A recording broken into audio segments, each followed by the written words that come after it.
जय भीम, जय भीम, जय भीम, जय भीम, जय भीम। तू ही भीम है, तू ही बुद्ध है, तू ही भीम है, तू ही बुद्ध है। तू ज्योति गुरु, तू ही सामसी, तू ज्योति गुरु, तू ही सामसी। हर नाम में तू समाया। जय भीम, जय भीम, जय भीम, जय भीम। तू ही भीम है, तू ही बुद्ध है, तू ज्योति गुरु, तू ही सामसी। हर नाम में तू समाया।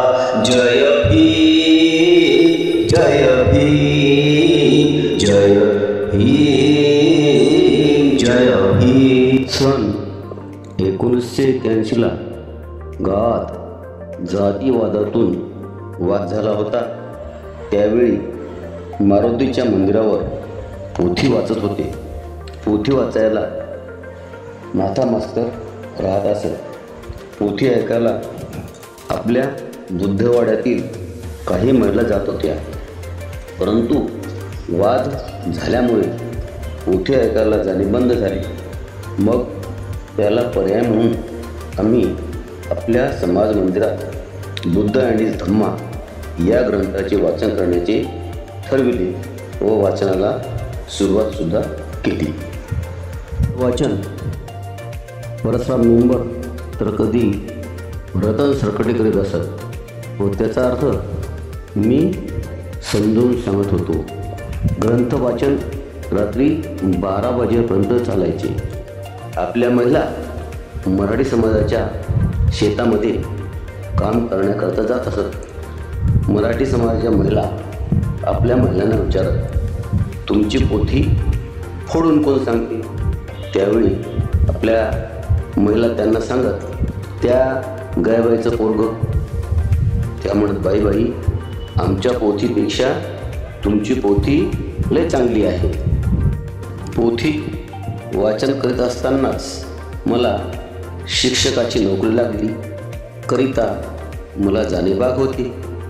मी सप्टेंबर 1982ला अकोट येथे जीप विद्यालयात सेवेत रुजू झालो।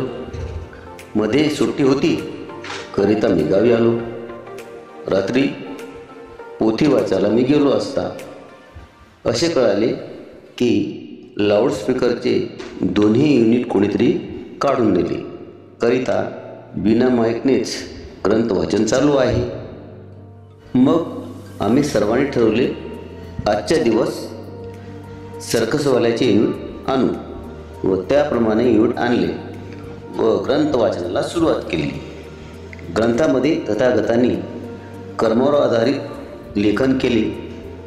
तेच लेखन आम्ही वाचू लागलो व वाईट कर्म केल्याने आपले कसे नुकसान होते हे पटवून सांगण्याचा प्रयत्न करू लागलो करिता तथागत म्हणतात, आपण जीवन जगत असताना पंचशीलीचं पालन करायला पाहिजे। प्राणी हिंसा करू नये, चोरी करू नये, व्यभिचार करू नये, खोटी बोलू नये, मद्यपान करू नये। आपल्या येथील घटना पाहिली असता समाज मंदिरात ग्रंथ वाचन चालू असताना कोण्यातरी इसमाने आपल्या लाऊडस्पीकरचे दोन्ही युनिट काढून नेले। म्हणजे याचा अर्थ काय झाला, त्याने चोरी केली। चोरी करणे हे वाईटच कर्म आहे आणि हे केल्यानंतर त्याला त्याचं फळ वाईटच मिळणार आहे।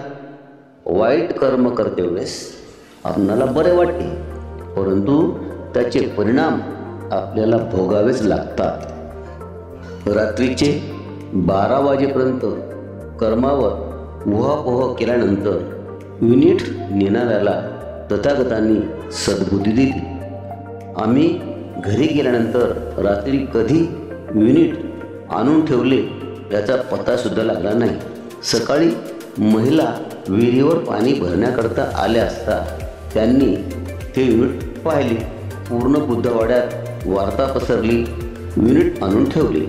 तामसी हे गाव मामाचे असल्याकारणे सर्व मंडळी माझे मेवणे होते व त्यांच्या पत्नी माझ्या बहिणी. त्या म्हणू लागल्या, बाई, आमचा भाऊ आला म्हणूनच ज्याने युनिट नेले होते त्याने आणून दिले. त्यावेळी आम्ही तिथेच होतो. मी म्हणालो, बाई, तसे नाही. युनिट नेणाऱ्याला पश्चाताप झाला. त्याला त्याची चूक कळाली व ती बुद्धी त्याला तथागत बुद्धानेच दिली आणि म्हणून त्याने आपले दोन्ही युनिट आणून दिले. आपण चांगले कर्म केले तर चांगलेच फळ मिळते. जीवन सुखमय होते. करिता बुद्धाने दानाला महत्त्व दिले आहे. दान करणे हे कुशल कर्म आहे. बुद्धाचे हे वचन ऐकून बरेच बुद्ध उपासक प्रभावित झाले होते. ग्रंथ वाचन चालूच होते. ग्रंथ वाचनानंतर सर्व बुद्धवाड्यातील सर्वांनी धम्मदान देऊन सर्वांना भोजनदान दिले. मला मात्र त्या समयी उपस्थित राहता आले नाही.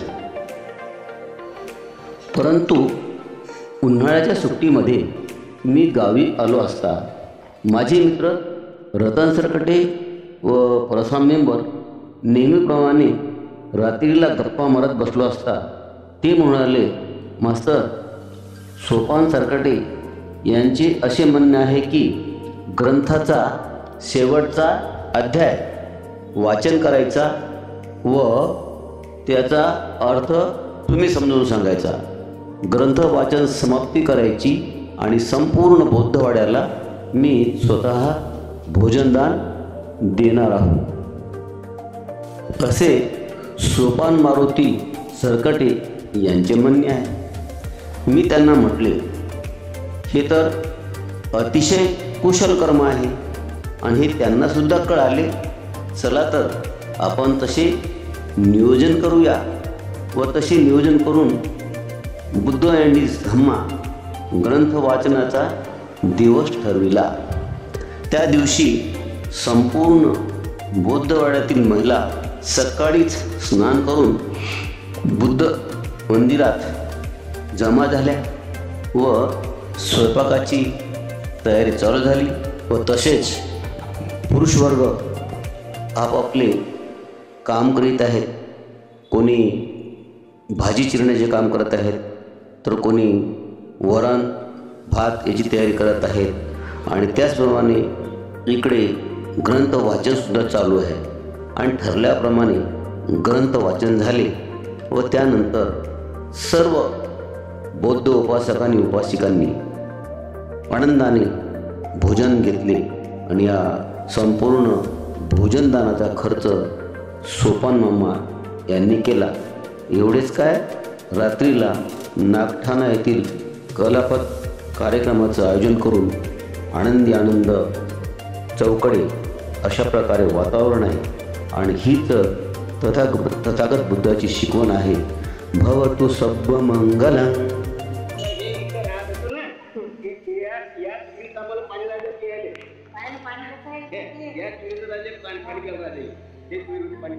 मोबाईल सोडशील आतमध्ये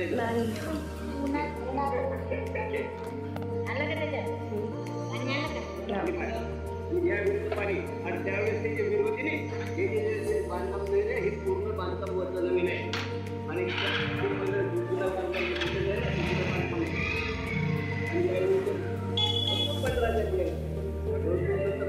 पुढं काय झालं, कमी उडालं पाणी, कमी उडालं पाणी, कमी पडलं नंतर मग ते गळ्याची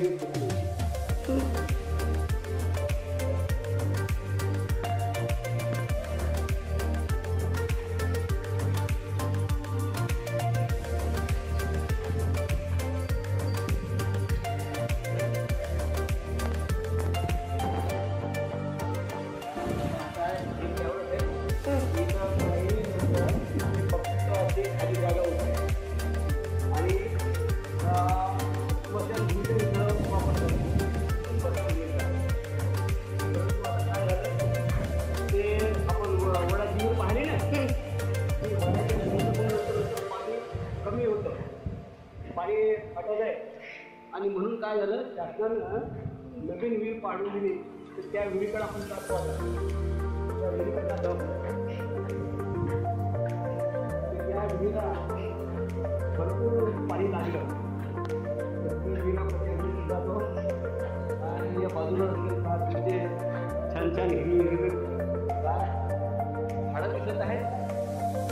आणि त्यावेळेस जे काही तलाव नव्हता, आता यांनी हा तलाव सुद्धा खोदलेला आहे की बाबा जास्त पाणी राहिल्या याच्यासाठी गावकऱ्यांना त्याचा फायदा होईल.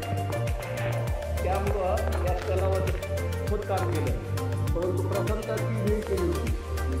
आता त्याचा परिणाम असा झाला म्हणतात की विहीर झाली टेकड्यावर हे झालं खाली, त्या विहिरीतच पाणी इकडे येते, त्या विहिरीत पाणी लागते.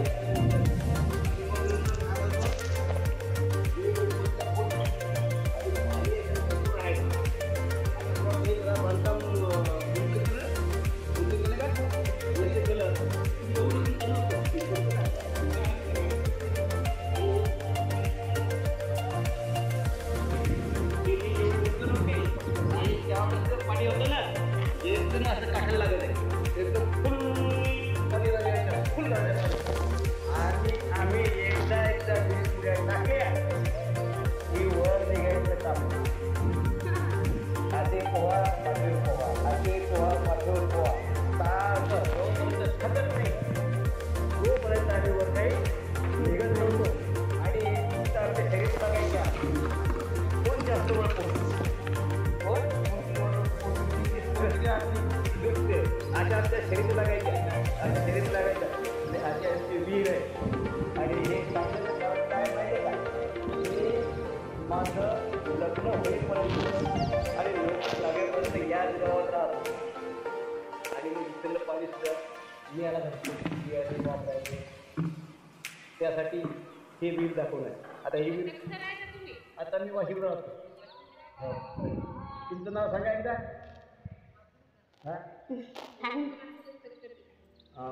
कल्पना पुढे. अरे बाबा बाबा बा, सारे लोक घुसले हो माझ्या घरात. डॉक्टर साहेब माझ्या घराला मेवणे आहेत ते आमचे, ते मेवणे आहेत. तिकडे बाई, हां तिकडे बाई, पुणे पुणे असे.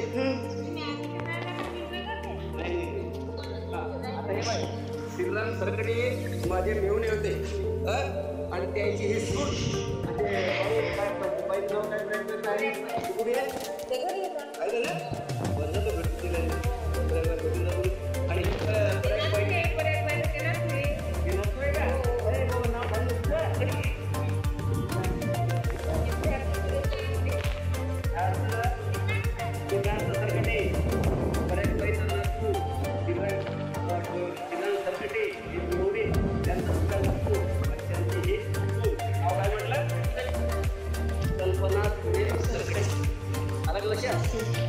आता हे पहा, हे पहिलं जे होतं ना, हे तलाव नव्हता. स्मशानभूमी होती. महादेवाचं मंदिर आहे, ते तिकडं महादेवाचं मंदिर होतं. मी तामशीला तो सांगितलं, तामशीला असताना बाजारला चाललो की त्या संतांच्या महादेवाचं दर्शन घेताना पुढे जातो. तसं इथं एक महादेवाचं मंदिर, परंतु मंदिरात आपल्याला प्रवेश नव्हता, करता येत नव्हतं.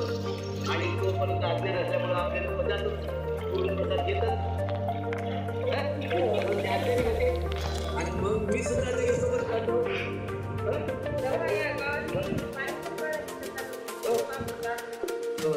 पाणी घ्यायला होतं.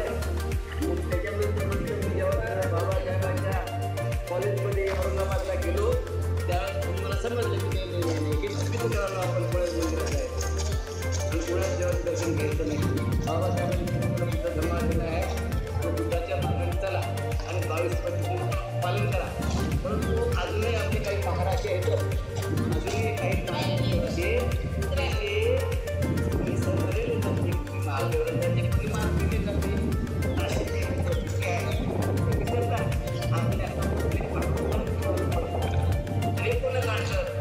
बाबासाहेबांना काढलं आणि बाबासाहेब सांगितलं की बाबा तुम्ही आहे देव देवता करताय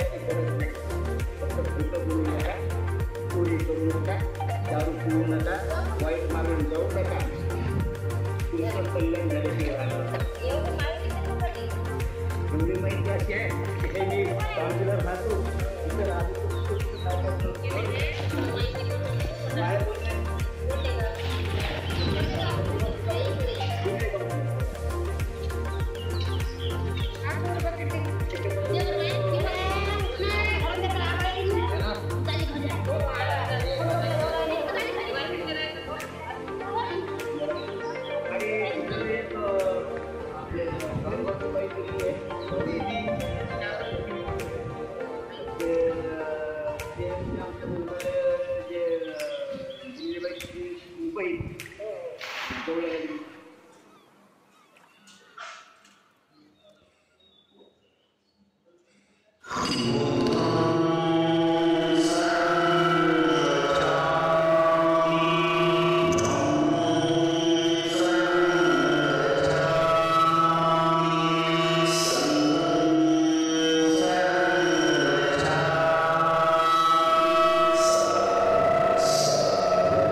सर्वात मोठे भिकाजी संकटे, त्याच्यानंतर रतन संकटे, त्याच्यानंतर राजू संकटे, आणि त्याच्यानंतर मग सुधीर संकटे. हे 4 भाऊ हे दोघं, आणि नंतर मग त्यानंतर दशरथ संकटे. हे असे 5 भाऊ आहेत. हे माझे माऊस भाऊ, बरोबर आहे. आणि रतन संकटे जे आहेत ते आणि मी एकाच वर्गात शिकत होतो शाळेत असताना 8व्या वर्गापर्यंत. आणि हे याचं घर रतन संकटेचं घर तिकडं, ते तिकडे आहेत घरी काय नाही. मी त्याची आपण भेट घेऊ.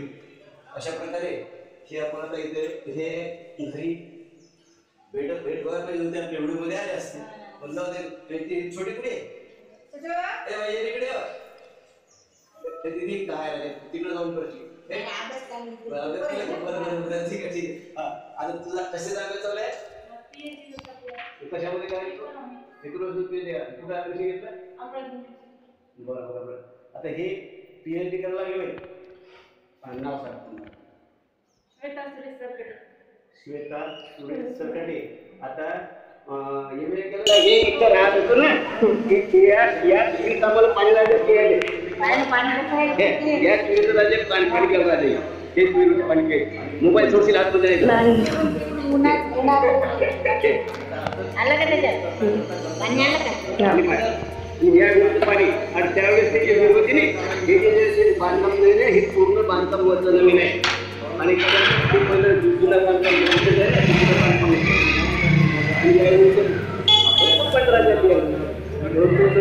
पुढं पुढं काय झालं कमी होऊ लागलं पाणी कमी होऊ लागलं आणि पाणी कमी पडलं. आणि नंतर मग ते तळ्याची गरज होती.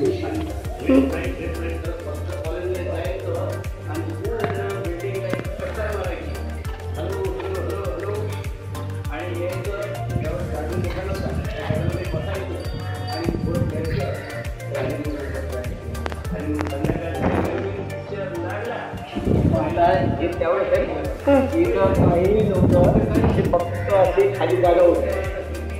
आणि स्मशानभूमीचा इथं वापर करत स्मशानभूमीचा. आणि परंतु आता काय झालं ते आपण वडाची विहीर पाहिली ना की वडाच्या विहिरीनंतर पाणी कमी होतं, पाणी अटत आहे. आणि म्हणून काय झालं शासनानं नवीन विहीर पाडून दिली. तर त्या विहिरीकडे आपण जातो. आता त्या विहिरीकडे जातो. त्या विहिरीला भरपूर पाणी लागलं तर ती विहीर आपण त्या विहिरीकडे जातो. आणि या बाजूला असतील तिथे छान छान हिरवी हिरवी गार झाडं दिसत आहेत. आणि त्यावेळेस हे काही तलाव नव्हता. आता यांनी हा तलावसुद्धा खोदलेला आहे की बाबा जास्त पाणी राहिल्या याच्यात आणि गावकऱ्यांना त्याचा फायदा होईल. त्यामुळं या तलावाचं खोदकाम केलं. परंतु प्रथमतः ती विहीर केली होती. आता त्याचा परिणाम असा झाला म्हणतात की विहीर झाली टेकड्यावर हे झालं खाली. त्या विहिरीतच पाणी इकडे येते, त्या विहिरीत पाणी राहत नाही.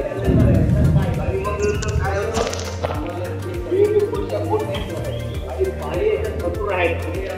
आता तुला हे जरा बांधकाम उंच केलं का उंच केलं की एवढं उंच नव्हतं बघतो का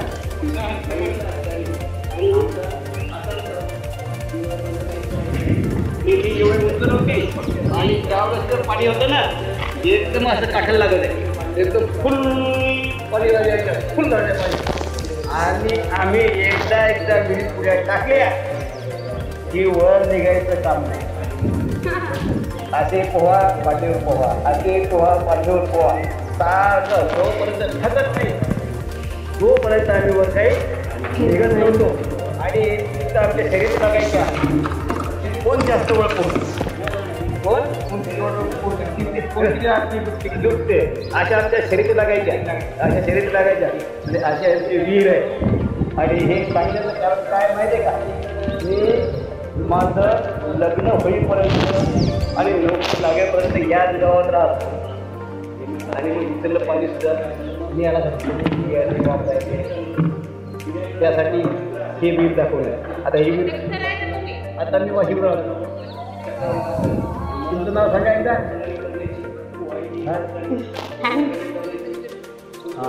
कल्पना सुरे. अरे बाबा सारे लोक घुसले हो माझ्या घरात. डॉक्टर साहेब माझ्या घराकडे चला. मेवणे आहेत ते आमचे ते मेवणे आहेत तिकडे बाई हां तिकडे ये बाई पुणे असे नाही. आता हे बाई श्रीराम सरकडे माझे मेवणे होते आणि त्याची ही सून आणि ते बाई काय बाईचं नाव काय प्रयत्न काय कुठे आहे ना बदल तर भेटतील भेटून जातो. आणि हे नसतो आहे का अरे बाबा नाव झालं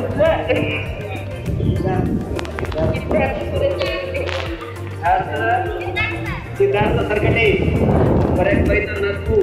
श्रीराम सरकटे हे मेवणे त्यांचा सुद्धा नसतो आणि त्यांची हे नाव काय म्हटलं कल्पना सुरे सरकटे. आता लक्षात. आता हे पहा हे पहिलं जे होतं ना हे तलाव नव्हता इथं पहिले स्मशानभूमी होती आणि तिकडून महादेवाचं मंदिर होतं. मी तामशीला सांगितलं तामशीला असताना बाजारला चाललो की त्या सोनकाच्या मंदिरात असले की म्हणलं महादेवाचं दर्शन घेतल्यानं पुढे जातो.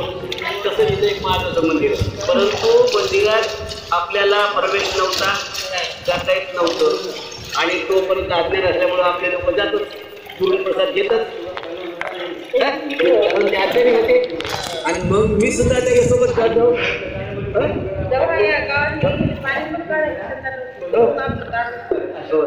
पाणी घ्यायला होतं.